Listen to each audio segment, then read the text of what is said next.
وسلام على عباده الذين اصطفى أما بعد فأعوذ بالله من الشيطان الرجيم بسم الله الرحمن الرحيم لقد من الله على المؤمنين إذ بعث فيهم رسولا من أنفسهم يتلو عليهم آياته ويزكيهم ويعلمهم الكتاب والحكمة وإن كانوا من قبل لفي ضلال مبين قال النبي صلى الله عليه وسلم خيركم من تعلم القرآن وعلمه أو كما قال عليه الصلاة والسلام اللهم صل على سيدنا محمد وعلى آل سيدنا محمد وبارك وسلم اللهم صل على سيدنا محمد وعلى آل سيدنا محمد وبارك وسلم اللهم صل على سيدنا محمد وعلى آل سيدنا محمد وبارك وسلم وہ معزز تھے زمانے میں مسلمان ہو کر اور ہم خار ہوئے تاریک قرآن ہو کر میری نہایت واجب الاحترام بزرگوں ماشاءاللہ آپ جس تاریخی جگہ پر بیٹھے ہوئے ہیں جس تاریخی مقام سے آپ کا تعلق ہے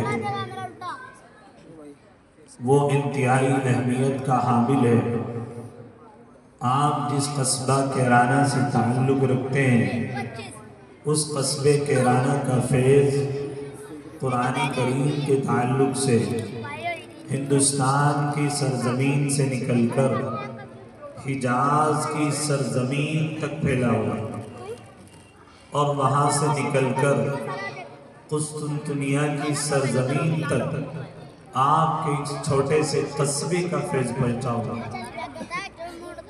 لیکن ہمیں معلوم نہیں ہے ہم نے تاریخ کو نہیں پڑھا ہے ہم نے تاریخ کو نہیں سمجھا ہے اپنے اکابر کی روایات کو ہم نے چھوڑ دیا ضرورت اس بات کی ہے اپنے اکابر کے نقش قدم پر چلتے ہوئے دین کی جو خدمات آپ کے قصبے میں چل رہی ہیں اس کیرانہ کی سرزمین پر چل رہی ہیں اور قرآن کریم کے تعلق سے جو باتیں اور قرآن کریم کی تعلیم کے تعلق سے جو کام اس سرزمین پر ہو رہا ہے یہ پودا آپ ہی کے قصبے کے بزرگوں کا لگایا ہوا خیر اس بات پر میں آؤں گا قرآن کریم کی ایک آیت میں نے پڑھی جس آیت میں اللہ رب العزت نے حضرت جناب رسول اللہ صلی اللہ علیہ وسلم کے آنے کے مقصد کو بیان کیا اللہ تعالیٰ ارشاد فرماتے ہیں لَقَدْ مَنَّ اللَّهُ عَلَى الْمُؤْمِنِينَ اِذْ بَعَثَ فِيهِمْ رَسُولًا مِنْ أَنفُسِهِمْ يَتْلُو عَلَيْهِمْ آيَاتِهِ وَيُزَكِّيهِمْ کہ ہم نے ان میں ایک رسول بھیجا جو انہی میں کا ہے ان کو قرآن کریم کی آیتیں پڑھ کر کے سناتا ہے وَيُزَكِّيهِمْ اور ان کے دلوں کو پاک کرتا ہے تو اس آیت کے اندر اللہ رب العزت نے حضرت جناب رسول اللہ صلی اللہ علیہ وسلم کے آنے کے مقصد کو بیان کیا نمبر 1 آپ قرآن کریم کی آیات لوگوں کو پڑھ کر کے سناتے ہیں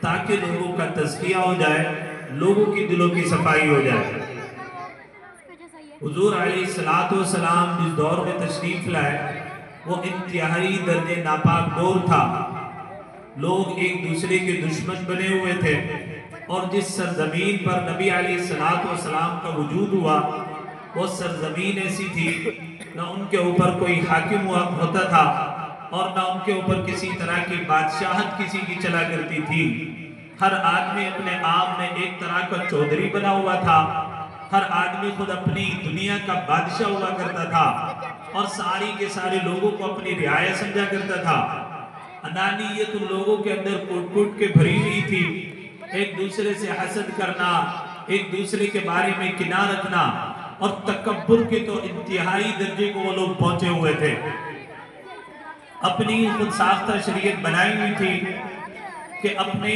آپ مسائل گھڑ لیے تھے اور اپنے آپ کو دین حنیف کا پیروکار کہتے ہوئے اس طرح کی خود ساختہ شریعت بنا لی تھی کہ یہ کہا کرتے تھے کہ ہم جن کپڑوں میں گناہ کرتے ہیں ان کپڑوں میں جا کر ہم خانہ کعبہ کا طواف نہیں کریں گے، اور وہاں جا کر اپنے کپڑوں کو اتار دیا کرتے تھے اور ننگے ہو کر خانہ کعبہ کا طواف کیا کرتے تھے۔ یہ حالت ان لوگوں کی بنی ہوئی تھی، اور ایک دوسرے کو ذلیل کرنا، حتیٰ کہ بچیوں کو زندہ دفن کر دیا کرتے تھے اور عورتوں کو مخصوص ایام میں گھروں سے باہر نکال دیا کرتے تھے۔ جب ان کے مخصوص ایام ختم ہوتے تو ان کو گھر میں لے آتے تھے، اور جب مخصوص ایام شروع ہو جاتے تو باہر دور جنگل میں لے جا کر پھینک دیا کرتے تھے۔ نبی علیہ السلام دنیا میں تشریف لائے اور ایسی قوم کے اندر تشریف لائے اور ایسی جگہ پر تشریف لائے جہاں پر یہ ساری کی ساری خرابیاں اور ساری کی ساری برائیاں ان کے اندر جمع تھی۔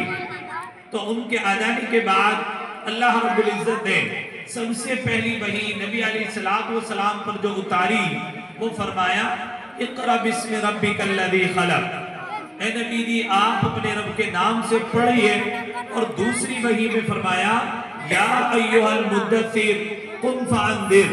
اے نبی جی اب اپنی چادر کو اتار دیجئے، قم فانذر، کھڑے ہو جائیے اور اپنے رب سے لوگوں کو ڈرائیے، وَرَبَّكَ فَكَبِّرْ، اور اپنے رب کی پاکیزگی بیان کیجئے۔ ایسے ہی اس آیت میں اللہ نے فرمایا وَقَدْ مَنَّ اللَّهُ عَلَى الْمُؤْمِنِينَ إِذْ بَعَثَ فِيهِمْ رَسُولًا مِّنْ أَنفُسِهِمْ يَتْلُو عَلَيْهِمْ آيَاتِهِ، کہ اگر آپ کو ان لوگوں کے اندر سے انانیت ختم کرنی ہے، اگر ان لوگوں کے اندر سے کفر اور شرک کی جو برائی انہوں نے اپنے اندر پیوست کر لی ہے، اس برائی کا خاتمہ کرنا ہے، اگر یہ لوگ اخلاق میں اتنے گر گئے، اپنے ہی ہاتھوں سے اپنی بچی کو زندہ دفن کرتے ہیں اور ایک دوسرے پر تلوار کھینچ لیتے ہیں اور وصیت لکھ کر جاتے ہیں کہ مرنے کے بعد تمہیں ان سے انتقام لینا ہے، اگر ان لوگوں کو ان برائیوں سے آپ کو نکالنا ہے یتلو علیہم آیاتہ، تو آپ کا پہلا مقصد یہ ہے، آپ کی پہلی ذمہ داری یہ ہے کہ جو اللہ کا قرآن آپ کی طرف نازل کیا گیا، آپ اس قرآن کو ان لوگوں کو پڑھ کر کے سنا دیجئے۔ اب حضور علیہ السلام قرآن کریم پڑھتے تھے اور اللہ تعالیٰ کے احکامات لوگوں کو سمجھاتے تھے، جس کی وجہ سے ان لوگوں کے دل منور ہو جایا کرتے تھے اور ان کے دل کی تاریکی ختم ہو جایا کرتی تھی۔ اللہ تعالیٰ کا فضل ہے کہ حضور علیہ السلام کے ذریعے سے یہ قرآن کریم صحابہ نے حاصل کیا، اور صحابہ کے ذریعے سے یہ قرآن کریم تابعین کو ملا، اور تابعین کے واسطے سے یہ قرآن کریم تبع تابعین کو ملا، اور یہ قرآن کریم تواتر کے ساتھ چلتے چلتے ہمارے اکابر نے اس کو سینوں سے لگایا، اور آج الحمدللہ ہمارے بچوں کے سینوں میں محفوظ ہے۔ یہ اللہ تعالیٰ کا بڑا کرم ہے کہ اللہ تعالیٰ کی اس پاک اور بابرکت کتاب کو جس کو ہم لوگ پڑھتے ہیں، ہمارے بچے پڑھتے ہیں، ہمارے دل میں منور ہوتے ہیں، اور اللہ رب العزت دنیا میں بھی عزت عطا فرماتے ہیں اور آخرت میں بھی اللہ تعالیٰ کامیابی عطا فرمائیں گے۔ تو یہ جو اللہ تعالیٰ کا قرآن ان مکاتب میں، ان مدارس میں پڑھا جاتا ہے، یہ اللہ تعالیٰ کا قرآن لوگوں کی زندگی بدلنے کے لیے آیا ہے، لوگوں کی ہدایت کے لیے آیا ہے۔ آج اس قرآن کریم پر اعتراضات ہوتے ہیں، اس قرآن کریم پر سوال اٹھائے جاتے ہیں۔ آئیے ہم آپ کو بتاتے ہیں، جس زمانے میں عورتوں کو اچھوت سمجھا جاتا تھا، اگر عورتوں کی عزت کی بات کسی نے کی ہے، اگر عورتوں کے تحفظ کی بات کسی نے کی ہے، وہ اللہ تعالیٰ کے قرآن نے کی ہے۔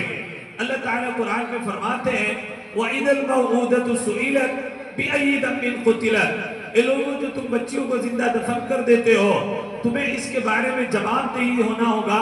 اللہ تعالیٰ کے سامنے تم سے پوچھا جائے گا کہ کس جرم کے پاداش میں تم نے بچیوں کو قتل کیا گیا۔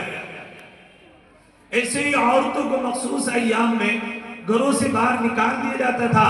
اللہ تعالیٰ کا قرآن کہتا ہے وَيَسْأَلُونَكَ عَنِ الْمَحِيضِ قُلْ هُوَ أَذًى فَاعْتَزِلُوا النِّسَاءَ فِي الْمَحِيضِ، کہ کس جرم کی پاداش میں مخصوص ایام میں تم نے عورتوں کو گھر سے باہر نکالا، اور مخصوص ایام ختم ہونے کے بعد گھر میں لے آئے، ان کا کیا قصور تھا کہ ان کے مخصوص ایام میں تم نے ان کو جوتی کی نوک پر لگ کر گھر سے باہر نکال دیا؟ تو عورتوں کی عزت کی بات اللہ کا قرآن کرتا ہے، اور یہ اللہ کا قرآن کہاں پر سکھایا جاتا ہے؟ اسی مدرسے میں ان بچوں کو پڑھا کر ان کو اخلاق کی تعلیم دی جاتی ہے کہ دیکھو تم نے عورتوں کے تحفظ کو قائم کرنا ہے، عورتوں کی عزت کی بات کرنا ہے، بچوں کی عزت کی بات کرنا ہے۔ یہی اخلاق کی تعلیم مدرسوں کے اندر سکھائی جاتی ہے۔ لیکن آج اللہ معاف کرے مسلمانوں کو اس کے بارے میں پتہ نہیں ہے۔ آج دنیا میں دیکھ لیجئے، خود ہمارے ملک کا آپ ڈاٹا نکال کر دیکھ لیجئے، ریپ کیس کتنے بڑھتے جا رہے ہیں۔ چھوٹی چھوٹی سی بچیوں کے ساتھ میں ریپ کیا جا رہا ہے، ان کی عصمت دری کی جا رہی ہے۔ اللہ تعالیٰ کا قرآن کہتا ہے اے نوجوان بچوں، اے نوجوان عورتوں، جب تم بازاروں میں نکلا کرو، اپنے گھروں سے نکلا کرو، قُلْ لِلْمُؤْمِنِينَ يَغُضُّوا مِنْ أَبْصَارِهِمْ، اپنی نظروں کو جھکا لیا کرو اور اپنی عزت کی حفاظت کیا کرو۔ عورتوں کو بھی اللہ تعالیٰ نے فرمایا وَقُلْ لِلْمُؤْمِنَاتِ يَغْضُضْنَ مِنْ أَبْصَارِهِنَّ کہ جب تم اپنے گھروں سے باہر نکلا کرو تو اپنی نظروں کو جھکا لیا کرو۔ یہ تعلیمات کس کی ہے؟ اللہ تعالیٰ کا قرآن کہہ رہا ہے۔ یہ تعلیمات کہاں پر دی جاتی ہے؟ مدرسے کے اندر ان بچوں کو دی جاتی ہے۔ آج ہمارے غیر مسلم بھائیوں کو بڑا اعتراض ہوتا ہے کہ جی پتہ نہیں قرآن میں کیا پڑھایا جاتا ہے اور ان مدرسوں میں کس چیز کی تعلیم دی جاتی ہے۔ تو میں آپ کو بتانے کی کوشش کر رہا ہوں کہ مدرسوں کے اندر کیا تعلیم دی جاتی ہے۔ اللہ تعالیٰ کا قرآن کہتا ہے انما الصدقات للفقراء والمساکین والعاملین علیہا، کہ اگر تمہارے یہاں پر کوئی بندہ ایسا ہے جو غربت کے ایام گزار رہا ہے، مساکین ہے، فقراء ہے، تو ان کی خبر گیری رکھنی ہر مسلمان کی ذمہ داری ہے۔ اور یہ اللہ تعالیٰ کا قرآن کہتا ہے، اور یہ اللہ تعالیٰ کا قرآن مدرسے میں ان بچوں کو پڑھایا جاتا ہے، اور ان بچوں کو اخلاق کی اعلیٰ تعلیم دی جاتی ہے کہ کسی کمزور کو دیکھ کر اس کو بیاج پر پیسے نہیں دینا، اس کو سود پر پیسے نہیں دینا۔ اگر تم نے یہ کام کیا تو حرام ہے، اور اگر تم نے اس کی مدد کر دی اللہ تعالیٰ دنیا میں بھی تمہاری عزت عطا فرمائے گا اور آخرت میں بھی اللہ تعالیٰ کامیابی عطا فرمائیں گے۔ یہ اوپر والے جو بیٹے بھائی میری بات سمجھ آ رہی؟ میں بات ایسی کر رہا ہوں کہ غیر مسلموں میں آج زیادہ رہتے ہیں، ہم نہیں رہتے۔ یہ بات آپ بیٹھ کر بتائیے اللہ کا قرآن میں کیا گیا۔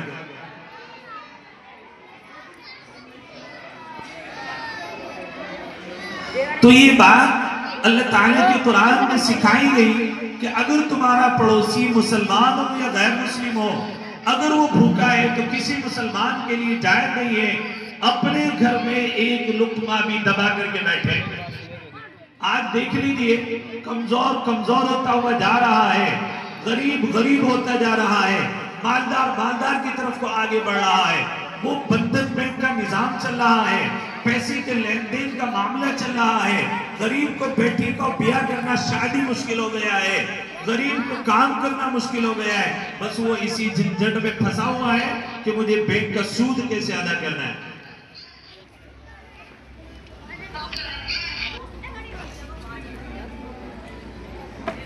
تو یہ بات کہاں پر سکھائی جا رہی ہے؟ اللہ تعالیٰ کے قرآن کریم میں سکھائی جا رہی ہے۔ کس کو بتایا جا رہا ہے؟ ان بچوں کو سکھایا جا رہا ہے کہ تمہیں کسی کی غربت سے ناجائز فائدہ نہیں اٹھانا ہے۔ تو یہ اللہ تعالیٰ نے حضور علیہ السلام کی ذمہ داری لگائی کہ اگر تمہیں ان لوگوں کو سیدھے راستے پر لانا ہے اور ان لوگوں کو اندر سے یہ تمام کی تمام چیزوں کی برائیاں ختم کرنی ہیں تو تمہیں اللہ تعالیٰ کو قرآن پڑھنا پڑے گا۔ ہم دعوت دیتے ہیں پوری دنیا کو، اور ہم دعوت دیتے ہیں تمام کے تمام مذاہب کے لوگوں کو کہ آؤ ان مدارس کا وزٹ کرو، ان مدارس کا معائنہ کرو، ان مدارس میں آنے کے بعد قرآن کریم کی اسٹڈی کرو، قرآن کریم کو پڑھ کر کے دیکھو کہ اللہ تعالیٰ کا قرآن تم سے کیا کہنا چاہتا ہے۔ اللہ کے قرآن میں کس بہترین اخلاقی تعلیم دی گئی ہے، اور یہی تعلیم مدارس کے اندر پڑھائی جاتی ہے، اور یہی تعلیم مدارس میں دی جا رہی ہے۔ تو حضور علیہ السلام نے فرمایا، اللہ تعالیٰ نے فرمایا لقد من اللہ علی المؤمنین اذ بعث فیہم رسولا من انفسہم یتلو علیہم آیاتہ ویزکیہم۔ اے نبی جی، آپ اس پرفتن دور میں، اس خراب ماحول میں اللہ کا قرآن لوگوں کو سمجھائیے۔ جب آپ اللہ کا قرآن لوگوں کو سمجھائیں گے تو ان لوگوں کے دل منور ہوں گے اور وہ اللہ کے قرآن کی طرف آئیں گے۔ اللہ تعالیٰ کا قرآن دلوں کے اوپر کیسے اثر کرتا ہے؟ خود اللہ تعالیٰ نے قرآن کریم میں ارشاد فرمایا، حضور علیہ السلام کے صحابہ کے اوپر جب مکہ کی سرزمین کو تنگ کر دیا گیا اور صحابہ کرام کو ہجرت پر مجبور کر دیا گیا تو حضور علیہ السلام کے صحابہ حبشہ کی طرف ہجرت کرنے پر مجبور کر دیے گئے تو چند صحابہ حبشہ میں جا کر مقیم ہو گئے اور وہاں پر آسانی کے ساتھ میں زندگی گزارنے لگے۔ جب وہاں پر انہوں نے زندگی گزارنا شروع کی تو مکہ کے لوگوں کو برداشت نہ ہوا، ایک وفد بنایا اور وفد بنانے کے بعد بادشاہ حبشہ کے پاس میں پہنچے اور جا کے بتایا کہ ہمارے ملک کے کچھ لوگ آپ کے ملک میں آ کر کے بس گئے ہیں، آپ ان کو ہمارے ساتھ میں واپس کر دیجئے۔ اب بادشاہ نے جب یہ بات سنی وہ کہنے لگا کہ میں ان کو اس وقت تک واپس نہیں کر سکتا جب تک وہ لوگ مجھے آ کر کے اپنے بارے میں نہ بتا دیں۔ تو بادشاہ کے سامنے تمام کے تمام صحابہ کو پیش کیا گیا، اس میں حضرت جعفر ابن طیار کو متکلم بنایا گیا۔ حضرت جعفر ابن طیار نے بتایا کہ مکہ کے اندر ہمیں محمد رسول اللہ صلی اللہ علیہ وسلم نے بتایا کہ اللہ تعالیٰ کی ذات ایک ہے، اس کا کوئی شریک نہیں ہے اور وہ اللہ تعالیٰ کے رسول ہیں، اچھی باتوں کا حکم کرتے ہیں اور بری باتوں سے ہمیں منع کرتے ہیں۔ وہاں پر اللہ کے احکامات پر عمل کرنا ہمارے لیے دشوار بن چکا تھا، اس لیے ہم آپ کے ملک میں ہجرت کر کے آئے ہیں تاکہ یہاں پر اللہ کے احکامات پر آسانی سے عمل کر سکیں۔ بادشاہ نے بات سنی اور واپس کر دیا، لیکن لوگوں کا بڑا پروپیگنڈا ہوتا ہے تو انہوں نے اگلے دن پروپیگنڈا بنایا اور آنے کے بعد پھر بادشاہ کے کان بھرنا شروع کیے اور کہا ہمارے ملک کے چند بھگوڑے لوگ آپ کے ملک میں آ کر کے بس گئے ہیں اور آپ کے مذہب کے بارے میں برا بھلا کہتے ہیں۔ یہی بات آج بھی کہی جا رہی ہے۔ آپ غیر مسلموں سے سنتے رہتے ہیں کہ ان کے مولوی نہ جانے کون کون سی باتیں مسلمانوں کو سکھاتے ہیں، ان کے مدارس میں کیا پڑھایا جاتا ہے، یہی پروپیگنڈا کیا جاتا ہے، حالانکہ حقیقت کچھ اور ہوتی ہے۔ اب ظاہر سی بات ہے بندہ یہ کہے کہ تمہارے مذہب کے بارے میں برا بھلا کہتے ہیں، ہر بندے کو غصہ آتا ہے۔ تو بادشاہ کو بھی غصہ آیا، آگ ببولا ہو گیا، فوراً کہنے لگا کہ بتاؤ تم عیسیٰ ابن مریم کے بارے میں کیا کہتے ہو۔ اللہ اکبر، حضرت جعفر ابن طیار آگے بڑھتے ہیں اور اللہ تعالیٰ کا قرآن پڑھتے ہیں۔ اس اللہ کے قرآن کے پڑھنے کا اس بادشاہ کے اوپر کیا اثر ہوتا ہے، اس صفت کو بھی، اس سچویشن کو بھی اللہ تعالیٰ نے قرآن کریم میں بیان کیا ہے۔ کیا کہتے ہیں؟ قال انی عبد اللہ آتانی الکتاب وجعلنی نبیا وجعلنی مبارکا اینما کنت واوصانی بالصلاة والزکاة ما دمت حیا۔ کہ ہم عیسیٰ ابن مریم کے بارے میں یہی کہتے ہیں وہ اللہ تعالیٰ کے بندے اور ان کے رسول ہیں۔ بادشاہ نے یہ بات سنی، حضرت جعفر ابن طیار اللہ کا قرآن پڑھ رہے ہیں اور بادشاہ کے اوپر کیا کیفیت تاری ہے، اس کیفیت کو بھی اللہ تعالیٰ نے 7ویں پارے کے شروع میں بیان کیا۔ وَإِذَا سَمِعُوا مَا أُنزِلَ إِلَى الرَّسُولِ تَرَىٰ أَعْيُنَهُمْ تَفِيضُ مِنَ الدَّمِ مِمَّا عَرَفُوا مِنَ الْحَقِّ يَقُولُونَ رَبَّنَا آمَنَّا فَاكْتُبْنَا مَعَ الشَّاهِدِينَ۔ کہ جب اس بندے نے اللہ تعالیٰ کے قرآن کو سنا جو رسول کے اوپر نازل کیا گیا، تَرَىٰ أَعْيُنَهُمْ، اس کی آنکھیں دبدبا گئی، اس کی آنکھوں سے آنسو جاری ہو گئے اور اس کے بدن کے اوپر رقت طاری ہو گئی اور وہ کہنے لگا ربنا آمنا فاکتبنا مع الشاہدین، کہ اس قرآن کریم کے اوپر جو آپ نے میرے سامنے پڑھ کر کے سنایا ہے میں ایمان لاتا ہوں اور تم سب کو اس کا گواہ بناتا ہوں۔ یہ ہے اللہ تعالیٰ کو قرآن، بندہ سنتا ہے تو بڑی طاری ہو جاتا ہے، ایمان کی توفیق حاصل ہو گئی۔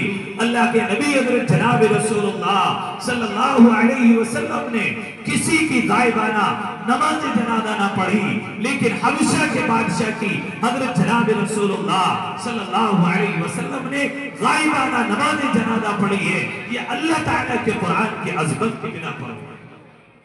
آج اللہ تعالیٰ کے قرآن کی عظمت ہمارے دلوں سے نکل گئی ہے۔ جب تک اللہ تعالیٰ کے قرآن پر ہم عمل کیا کرتے تھے، اللہ کے قرآن کی تلاوت ہمارے گھروں میں ہوا کرتی تھی، تو اللہ رب العزت نے دنیا میں بھی چار چاند لگا رکھے تھے، اور اللہ رب العزت نے عزت عطا فرما رکھی تھی، اور پوری دنیا کے اندر ہمارا ہی دبدبا تھا، ہمارا ہی رعب تھا، ہمیں ہی لوگ آگے رکھا کرتے تھے، پہلے صف میں آپ ہی کھڑے ہوا ملا کرتے تھے۔ لیکن آج اللہ تعالیٰ کے قرآن کو چھوڑنے کی بنا پر آج قار مذلت میں گرے ہوئے ہیں، اور ساری دنیا نے ہمیں ذلیل و رسوا کر رکھا ہے۔ اللہ اکبر!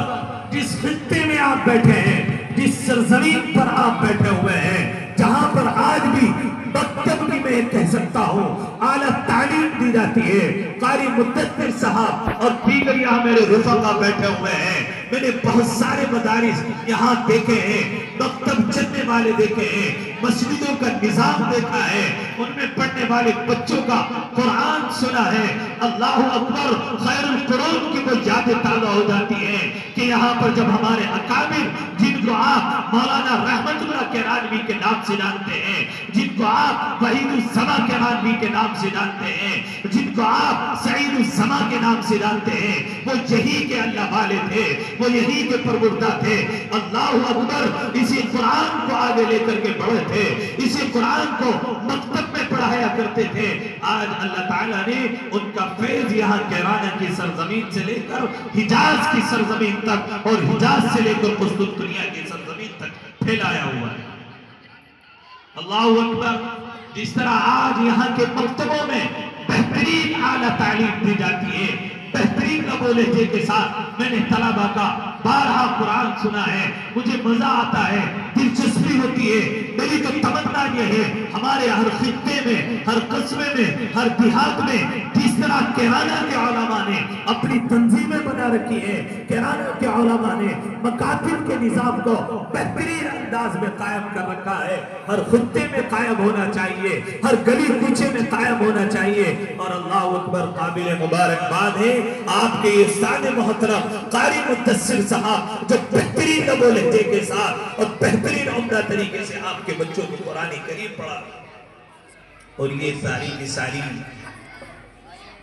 آج ہمارے اکابر کی وہ قبریں اپنی قبروں میں لیٹے ہوئے، ان کا دل باغ باغ ہو رہا ہوگا۔ ہاں، کیرانہ کو انہوں نے جس انداز میں چھوڑا تھا، آج بھی کیرانہ کے علماء نے اس کو اسی انداز میں سنبھالا۔ حضرت مولانا رحمت اللہ کیرانوی کس چیز کے اوپر محنت کی کہ کیرانے سے لے کر حجاز تک چمک گئے، حجاز سے لے کر قسطنطنیہ کی سرزمین تک چمک گئے۔ اللہ اکبر! دربار والی مسجد ہوا کرتی تھی، وہاں بیٹھ کر مکتب کے اندر بچوں کو قرآن کریم پڑھایا کرتے تھے، بڑوں کو قرآن کریم پڑھایا کرتے تھے، تعلیم بالغان کا شعبہ قائم کر رکھا تھا۔ کسی بھی وقت میں طلبہ آتے، علماء آتے، چھوٹے چھوٹے سے بچے آتے، ان کو قرآن کریم کی تعلیم دیا کرتے تھے۔ اللہ اکبر! پھر ایک زمانہ آیا 1857 کا زمانہ، جب انگریز نے اس ہندوستان میں آنے کے بعد یہ تمام کے تمام لوگوں کو کیرانہ کی جامع مسجد سے یہ کالر پکڑتے تھے، کھینچتے تھے یہاں پر پادری، اور کہتے تھے آؤ ہم تمہیں بتائیں گے سچا مذہب کون سا ہے، سچا دین کون سا ہے۔ دین عیسوی اب سچا مذہب ہے، یا دین مصطفی سچا مذہب ہے۔ اور یہاں کیرانہ کی وہ مشہور مندر جس کے باہر پادری کھڑے ہوتے تھے اور لوگوں کے کالر پکڑ کر کھینچ کر لاتے تھے اور بتاتے تھے آؤ ہم تمہیں بتائیں گے ہندوازم اچھا ہے یا عیسائیت اچھی ہے۔ وہ پورے کے پورے ملک کو عیسائیت میں تبدیل کرنا چاہتے تھے۔ حکومت ان کی تھی، سلطنت ان کی تھی، حکمرانی ان کی تھی۔ انگریز یوں کہا کرتا تھا کہ ہماری حکومت میں سورج غروب نہیں ہوتا، جہاں سے ان کی حکومت چلتی تھی وہاں سورج نکلتا تھا، اور جہاں ان کی حکومت ختم ختم ہوتی تھی وہاں سورج غروب ہوا کرتا تھا۔ اللہ کی شان یہی کیرانہ کی سرزمین پر دربار والی مسجد سے مولانا رحمت اللہ کیرانوی اٹھے اور پادری فیڈرس جس نے یہاں پر آنے کے بعد ازالت الاوہام ایک رسالہ نکالا اور نکال کر کے اس میں بابر کرانے کی کوشش کی کہ اسلام مذہب سچا مذہب نہیں ہے، ہندوازم یہ سچے مذاہب نہیں ہے۔ آؤ ہم تمہیں بتائیں گے سچا مذہب کون ہے۔ ڈیبیٹ کے لیے لوگوں کو چیلنج دینا شروع کیا، مناظرے کے لیے لوگوں کو اکسانا شروع کیا۔ کوئی مقابلے کے لیے نہیں آ سکتا تھا، کوئی نہیں جا سکتا تھا۔ اسی سرزمین کا رہنے والا جس کو آپ رحمت اللہ کیرانوی کے نام سے جانتے ہیں، وہ اللہ کا شیر اٹھا اور اس نے کہا اے پادری فینڈریس میں تیرا مقابلہ کرنے کے لیے تیار ہوں۔ آگرہ کی سرزمین پر دہلی کے اپنے ایک شاگرد کو اٹھایا اور کہا چل میں تیرا مقابلہ کرتا ہوں، اور 3 دن تک آگرہ کی سرزمین پر پادری فینڈریس سے مقابلہ کیا۔ اس مقابلے میں ایک شکری بھی تھی کہ آپ کے پاس جو قرآن موجود ہے یہ قرآن حضرت جناب رسول اللہ صلی اللہ علیہ وسلم کے زمانے سے لے کر آج تک متواتر طریقے سے سینہ بسینہ جو چلتا رہا ہے، جس کا ایک ایک حرف ایک ایک نقطہ بالکل سچا ہے، جس میں کوئی ملاوٹ نہیں ہے، جس میں ذرہ برابر شک اور شبہ کی گنجائش نہیں ہے۔ اگر یہ واقعتاً وہی قرآن ہے میں تم سے ڈیبیٹ کرنا چاہتا ہوں۔ 3 دن تک مناظرہ ہوتا رہا، پادری فینڈریس مقابلے کے لیے نہیں آیا۔ 3 دن بعد آگرہ کی سرزمین پر سے قسطنطنیہ کے لیے راہ فرار اختیار کی۔ شاملی کی سرزمین کے اوپر ایک جہاد ہوا اور اس جہاد کے اندر علماء دیوبند کو شکست ہوئی بظاہر، اور جو ہے انگریز کا تسلط ہوا۔ علماء کرام کے خلاف وارنٹ جاری ہوئے، مولانا رحمت اللہ کے خلاف بھی وارنٹ جاری کیا گیا۔ آپ نے دربار والی مسجد سے لے کر اور یہاں پنجیر میں کوئی گاؤں پڑتا ہے وہاں پنجیر تک سنن کے راستے سے آپ نے سفر کیا، اور وہاں کے چودھری عظیم الدین کو ساتھ لے کر سورت کی بندرگاہ تک گئے۔ سورت کی بندرگاہ سے لے کر وہاں سے ایک جہاز پکڑا اور حجاز کی سرزمین پر جا کر اپنا مقام بنا لیا۔ وہاں جا کر مقیم ہو گئے اور اللہ تعالیٰ کے قرآن سے محبت تھی۔ بچوں کو پکڑتے تھے، قرآن کریم پڑھاتے تھے، نورانی قاعدہ پڑھاتے تھے۔ یہ نورانی قاعدہ آپ کو تو اس کی بھی تاریخ معلوم نہیں ہوگی کہ آخر یہ نورانی قاعدہ کس نے لکھا ہے، کس نے پڑھایا ہے، کس نے فروغ دیا ہے۔ یہ جو نورانی قاعدہ آپ کے بچوں کے ہاتھوں میں دیا جاتا ہے، یہ نورانی قاعدہ ہندوستان کی سرزمین پر لکھا گیا، حجاز کی سرزمین پر پڑھایا گیا، مصر کی سرزمین پر وہاں کی یونیورسٹی میں، وہاں کی تعلیم گاہوں میں آج بھی نورانی قاعدہ پڑھایا جاتا ہے۔ یہ آپ کے اکابر کا لکھا ہوا قاعدہ ہے۔ جس طرح آج طلبہ مشق کرتے ہیں، مغرب کے بعد میں آتے ہیں، صبح فجر میں پارہ سنا جاتا ہے، سبق یاد کرایا جاتا ہے، یہ آپ ہی کے اکابر کا بنایا ہوا طریقہ کار ہے۔ آج ایشیائی ممالک سے لے کر عرب کے ممالک تک یہی طریقہ رائج ہے۔ رحمت اللہ کیرانوی اٹھے اس سرزمین پر، حکومت نے وارنٹ جاری کر دیے، جان بچا کر حجاز کی سرزمین پر جا کر اپنا مقام بنا لیا، طلبہ کو پکڑا، زبان سیکھی اور بچوں کو پڑھانا شروع کیا، قرآن کی تعلیم دینا شروع کی۔ حاجی امداد اللہ بہادر مکی جو سرخیل تھے شاملی کے میدان میں، میدان جہاد کے، انگریزوں کے خلاف آپ نے جہاد کیا، انگریزوں کے خلاف آپ نے لڑائی لڑی اس ملک کی آزادی کے لیے۔ وہ بھی ہجرت کر کے حجاز کی سرزمین پر چلے گئے، اور قسطنطنیہ کی سرزمین پر جانے کے بعد پادری فینڈریس نے یہ شور مچانا شروع کیا کہ میں نے ہندوستان کی پوری سرزمین کو عیسائیت میں تبدیل کر دیا۔ اخبارات میں نشر کیا گیا، میڈیا کے اوپر پروپیگنڈا چلایا گیا، اور یہی بات جب عبدالحمید ثانی نے، ترکی کے خلیفہ نے یہ بات سنی کہ کہ ہندوستان کی سرزمین پر اتنے بڑے بڑے علماء موجود ہیں، ان کی موجودگی میں پورا ہندوستان عیسائیت میں کیسے تبدیل ہو سکتا ہے؟ حجاز کے والی کو خط لکھا خلیفہ عبدالحمید ثانی نے کہ تمہارے یہاں پر ہندوستان کی سرزمین سے حج کرنے کے لیے حاجی آئے ہوں گے، ان کو میرا یہ خط پڑھ کر کے سناؤ، ان کی زبان میں سناؤ، ان سے تحقیق کرو کیا ہندوستان عیسائیت میں تبدیل ہو گیا؟ کوئی وہاں اللہ کے احکامات کو بتانے والا نہیں تھا؟ کیا کوئی وہاں اللہ کے قرآن کو سمجھانے والا نہیں تھا؟ کیا وہاں کوئی پر نبی کی ناموس پر جو ہے حفاظت کرنے والا نہیں تھا؟ اللہ اکبر۔ وہ خط حاجی امداد اللہ مہاجر مکی کو ملا۔ حضرت حاجی امداد اللہ مہاجر مکی نے خط پڑھا۔ خط پڑھنے کے بعد حضرت مولانا رحمت اللہ کیرانوی کو بلایا اور کہا حضرت یہ وہی پادری ہے جس نے آپ کو کیرانہ کی سرزمین پر للکارا تھا، اور آپ اس کی للکار پر آگرہ کی سرزمین پر جا کر 3 دن مناظرہ کرنے کے بعد اس نے راہ فرار اختیار کر لی تھی۔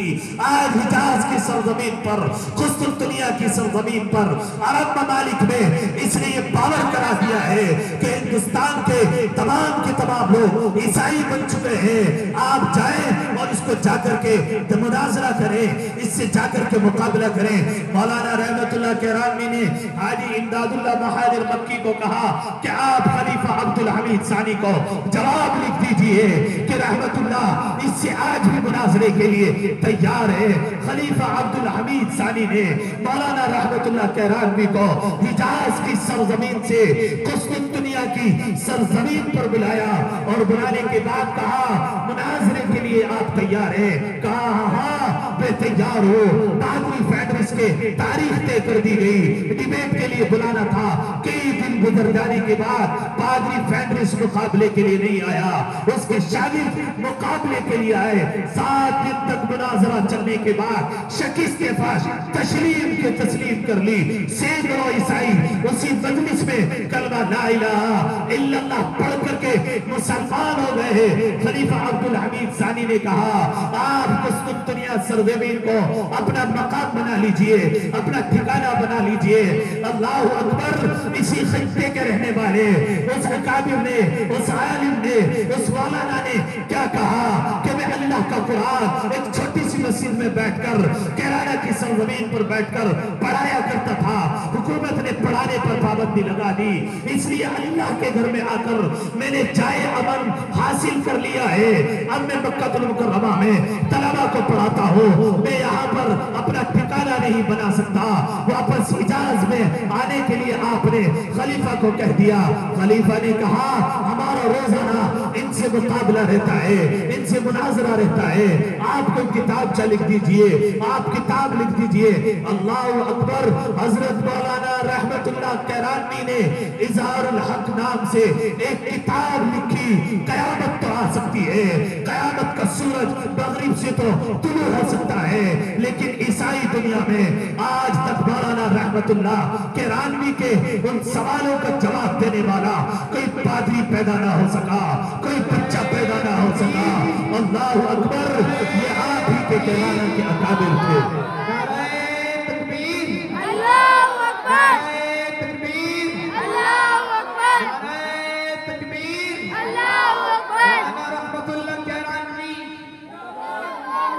اللہ اکبر۔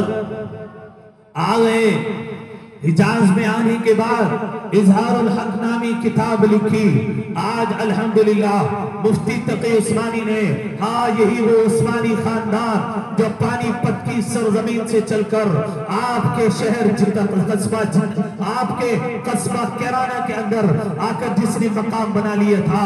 اللہ اکبر۔ یہ وہی خاندان ہے جس نے اکبر کا علاج کیا تھا، جس کو آپ حکیم البنا کے نام سے جانتے ہیں۔ ہاں آپ کے تو اندازہ بھی نہیں ہے، آپ کے اکابر کے پراپرٹیز جو انہوں نے اللہ کے نام پر وقف کر دی تھی، آج آپ تو اس کی حفاظت نہ کر سکے۔ مسلم پرسنل لا بورڈ روزانہ اعلان کرتی ہے 5 دسمبر کا وقت دیا گیا ہے، امید پورٹل پر آپ کو اپنی جائیدادوں کا اندراج کرانا ہے۔ ہاں میں آپ کو بتا بتا دینا چاہتا ہوں عثمانی خاندان کا اس زمانے میں جو باغ ہوا کرتا تھا، مولانا رحمت اللہ کرانوی کی جو پروپرٹی ہوا کرتی تھی، ان کے باغ کے اندر 90 لاکھ درخت ایسے تھے جو ان کے باغ کے اندر ہر سالانہ فصل دیا کرتے تھے، اور ان کی فصلیں بازار میں آ کر لوگوں کی ضرورت کو پورا کیا کرتی تھی۔ اس زمانے میں ان درختوں کی تعداد 90 لاکھ ہوا کرتی تھی۔ آج ان درختوں کی تعداد کتنی ہو سکتی تھی؟ یہ مساجد، یہ مدارس، یہ مراکز، یہ خانقاہیں جو آپ کو نظر آ رہی ہیں، یہ آپ کے اکابر نے اپنا خون دے کر ان کو سینچا تھا، اپنے پسینہ بہا کر ان کی آبیاری کی تھی۔ لیکن آج بدقسمتی آج کے متولیوں کی ہے جو مولوی کو تانا دیتے ہیں۔ ان مولویوں نے مدرسے میں بیٹھ کر اپنے پیٹ بھر لیے ہیں، چندہ اکٹھا کر کر کے اپنے پیٹ بھر لیے ہیں۔ میں آپ سے پوچھنا چاہتا ہوں، شاملی کی سرزمین ہے، کیرانہ کی سرزمین وہ سرزمین ہے، اوقاف کی جائیدادیں سب سے زیادہ کیرانہ کے اندر پائی جاتی ہیں۔ آپ آج چلے جائیے، کھنگال کر دیکھ لیجئے، آپ اپنے قبرستان بتائیے آپ نے خریدے ہو، آپ کے خاندان نے خریدے ہو، مساجد بتائیے آپ نے کتنی نئی مساجد کو آج تک تعمیر کیا ہے؟ کوئی مسجد کسی عورت کے نام سے بنی ہوئی ہے، کوئی مسجد کسی بزرگ کے نام سے بنی ہوئی ہے، کوئی مدرسہ کسی بزرگ کے نام سے موسوم ہے۔ کتنے ہی قبرستان ایسے ہیں جن کو لوگوں نے دبا دیا ہے، کتنی دکانیں ایسی ہیں جس کا چندہ، جس کا پیسہ، جس کا کرایہ یہ مولوی نہیں، یہ ٹرسٹی لیتے ہیں، یہ متولی لیتے ہیں۔ کچھ پتہ نہیں ہے کیا کرنا ہے۔ 5 دسمبر سے پہلے اپنی تمام کی تمام جائیداد کو رجسٹر کرا لیجئے۔ مسلم پرسنل اللہ آواز لگا رہی ہے، جمعیت کے علماء چیخ چیخ کر اپنے گلے پھاڑ پھاڑ کر طبیعت خراب کر چکے ہیں، لیکن یہ امت ہے جو جاگنے کا نام نہیں لے رہی ہے، یہ قوم ہے جو اپنی وراثت کو ویران کر کے چھوڑی ہوئی ہے۔ اور آج جب آواز لگائی جاتی ہے تو خاموش تماشائی بنتی ہوئی دیکھتی تو ہے، سرمائے کو کیسے بچایا جائے اس کے لیے ان کے پاس کوئی جواز نہیں۔ دیکھ لیجیے وہی مولانا رحمت اللہ کرانوی حجاز کی سرزمین پر آ کر کے بیٹھ گئے، اظہار الحق نامی کتاب لکھی، مفتی تقی عثمانی نے قرآن سے بائبل تک ترجمہ کیا اس کتاب کا۔ آج تک پوری دنیا کے اندر کوئی اس کتاب کا جواب نہ دے سکا۔ اللہ اکبر۔ پھر آ کر حجاز کی سرزمین پر اپنا قیام کیا اور وہاں بیٹھ کر طلبہ کو پڑھانا شروع کیا۔ طلبہ کو جب پڑھانا شروع کیا، جس طرح اصحاب صفہ کے کھانے کا انتظام رسول اللہ کرتے تھے، پینے کا انتظام رسول اللہ کرتے تھے، ان کے لباس کا انتظام رسول اللہ کرتے تھے، اسی طرح وہاں پر بیٹھنے کے بعد حضرت مولانا رحمت اللہ کرانوی نے طلبہ کو کہا میں آپ کو کھانا بھی دوں گا، میں آپ کو رہنے کے لیے ہاسٹل بھی دوں گا۔ اب مدرسہ بنانے کے لیے جگہ کی ضرورت تھی، حجاز کی سرزمین کو منتخب کیا مدرسہ بنانے کے لیے۔ اب ان کے پاس ایسا ڈونیشن نہیں تھا جس طرح آپ یہاں پر اپنے مدرسوں کو چندہ دیتے ہیں۔ اللہ اکبر۔ اور حج کے ایام شروع ہو گئے۔ مولانا رحمت اللہ کرانوی تمام کے تمام ہندوستانی خیموں میں جاتے تھے اور ان کو بتاتے تھے میں کیرانہ کا رہنے والا، حجاز کے اندر آنے کے بعد میں نے مدرسے کا قیام ڈالا ہے، میرے پاس بلڈنگ نہیں ہے، میرے پاس بچوں کو دینے کے لیے یہاں پر کوئی کھانا نہیں ہے۔ اللہ اکبر۔ کلکتہ کی رہنے والی ایک عورت جس کا نام سولت النساء تھا، اس نے حضرت کو کہا حضرت میرے تمام زیورات آپ پر قربان، میری تمام جائیداد آپ پر قربان، میرے تمام مال آپ پر قربان۔ آپ حجاز کی سرزمین پر بیٹھے ہیں، اللہ کے نام پر کام شروع کیجیے، اس کام کو اللہ پائے تکمیل تک پہنچائیں گے۔ اللہ اکبر۔ سب سے پہلا ڈونیشن دینے والی، چندہ دینے والی سولت النساء کلکتہ کی عورت تھی، اسی کے نام سے آج تک وہ مدرسہ سولتیہ کے نام سے موصوف ہے۔ وہ سارے حاجی بیٹھے سولتیہ مدرسہ دیکھا ہوگا، الحمدللہ ثم الحمدللہ۔ میں نے اس مدرسے کو دیکھا، میں گیا ہوں اس مدرسے میں، ملا ہوں وہاں کے علماء سے، وہاں کے اکابر سے۔ اللہ اکبر۔ آج وہ حجاز جہاں مولانا رحمت اللہ کیرانوی نے جب حجاز کی توسیع کی گئی اس مدرسے کو پیچھے لے جایا گیا. الحمدللہ آج جو مدرسہ چل رہا ہے یہ آپ کے علماء سے محبت ہے, یہ آپ حضرات کی علماء سے نسبت ہے کہ آج بھی آپ کیرانہ کی تاریخی مساجد کا معائنہ کیجئے. اس سرزمین کے رہنے والے مرد ہی نہیں عورتیں بھی پیچھے نہیں. کتنی مساجد ایسی ہیں جو آج بھی عورتوں کے نام سے موسوم ہیں, ان کو عورتوں نے بنوایا ہوا ہے. اللہ اکبر. جس چیز کو آپ کے اکابر نے پکڑا ہوا تھا, جس چیز پر آپ کے اکابر نے محنت کی تھی, وہ یہی قرآن تھا. اور اسی قرآن کے بارے میں اللہ کے نبی حضرت جناب رسول اللہ صلی اللہ علیہ وسلم نے فرمایا خیرکم من تعلم القرآن وعلمہ, کہ تم میں بہترین وہی ہے جو قرآن کریم کو سیکھے اور سکھائے. آج الحمدللہ کیرانہ کے علماء, یہاں کے طلباء, آپ حضرات ان کا تعامل کرتے ہیں, ان سے محبت کرتے ہیں. یہ طلباء قرآن کریم کو پڑھتے ہیں اور الحمدللہ یہ قرآن کریم کو پڑھا رہے ہیں. سننے کے قابل ہے, بچے تلاوت کریں گے, آپ حضرات سنیں گے. آج بھی ضرورت اس بات کی ہے, یہ مدارس جو ہیں یہ آپ کے بچوں کے ایمان کا تحفظ کر رہے ہیں. یہ مساجد کے ائمہ آپ کے ایمانی تقاضوں کو پورا کر رہے ہیں, آپ کی بچوں کی عزت کی حفاظت کر رہے ہیں, آپ کے بیٹوں کی عزت کی حفاظت کر رہے ہیں. اور جب آپ منو مٹی کے نیچے پڑے ہوئے ہوں گے اور جب آپ کا جنازہ رکھا ہوا ہوگا, اس جنازے کو پڑھنے کے لیے اجازت طلب کی جائے گی کہ اس کی اجازت دے دو میت کو کہ کون نماز جنازہ پڑھائے. آپ امام صاحب کو جنازے کی اجازت دیتے ہیں, میری طرف سے اجازت ہے, آپ نماز جنازہ پڑھا دیجئے. اسی صف میں آپ کھڑے ہوتے ہیں, آپ کے باپ کا جنازہ رکھا ہوتا ہے, آپ کے بیٹے کا جنازہ رکھا ہوتا ہے, آپ کے بھائی کا جنازہ رکھا ہوتا ہے. کل جب آپ کا میرا جنازہ رکھا ہوگا, یہی طلباء جب اس صف میں کھڑے ہوئے ہوں گے اور جب وہ دیت پڑھیں گے اور کہیں گے اللہم اغفر لحینا ومیتنا وشاہدنا وغائبنا وصغیرنا وکبیرنا وذکرنا وانسانا اللہم من احییتہ منا فاحیی علی الاسلام ومن توفیتہ منا فتوفہ علی الایمان. کہ ربا ہمارے زندوں کی مغفرت فرما دیجئے, ہمارے مردوں کی مغفرت فرما دیجئے, ہمارے مردوں کی مغفرت فرما دیجئے, ہماری عورتوں کی مغفرت فرما دیجئے. اے ربا جب تک دنیا میں زندہ رکھنا تو ایمان پر قائم رکھنا, اور جب دنیا سے جائیں ایمان کی سلامتی کے ساتھ دنیا سے لوٹا دینا. اگر آپ کی نماز جنازہ میں اگر بچے نے یہ دعا پڑھ لی, آپ کی مغفرت ہو جائے گی, اس پڑھنے والے کی مغفرت ہو جائے گی. لیکن یہ نماز جنازہ کی دعا سکھانے والے ماں باپ نہیں ہیں, یہی مدرسے کے اساتذہ ہیں, یہی مدرسے کے علماء حضرات ہیں جو آپ کے بچوں کو نماز جنازہ سکھا رہے ہیں.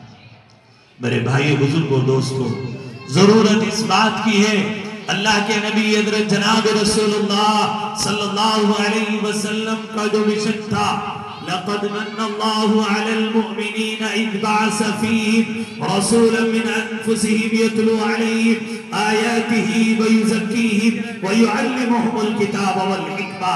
آج الحمدللہ علماء حضرات یا اکابرین حضرات آپ کے طلبہ کو قرآن کریم سکھا رہے ہیں, آپ کو قرآن کریم کے احکامات پڑھ پڑھ کر کے سنا رہے ہیں.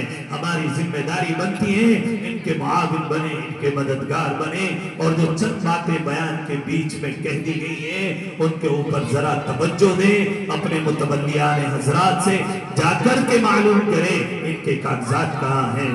آپ کی ذمہ داری بنائی گئی تھی, علماء سے بھی آپ سب حساب مانگتے ہو, سالانہ حساب آپ کے سامنے پیش کیا جاتا ہے, لیکن یہ اوقاف کی پراپرٹی جن کے بارے میں آپ کو ذرا بھی خیال نہیں ہے, ضرورت اس بات کی ہے ان کی طرف بھی توجہ دی جائے. اور یہ جو الحمدللہ آپ کے مدرسے کے اندر طلبہ پڑھ رہے ہیں, ان کی دستار بندی ہونی ہے, بچوں نے قرآن کریم پڑھا ہے, اللہ رب العزت ان کو خوب ترقیات سے نوازے, علم پر عمل کرنے کی, اور یہاں کے اساتذہ کو اللہ رب العزت دن دوگنی رات چوگنی ترقی نصیب فرمائے. اور اس مدرسے کی جو تکمیل باقی ہے اللہ رب العزت اس کو پائے تکمیل تک پہنچائے. وآخر دعوانا الحمدللہ.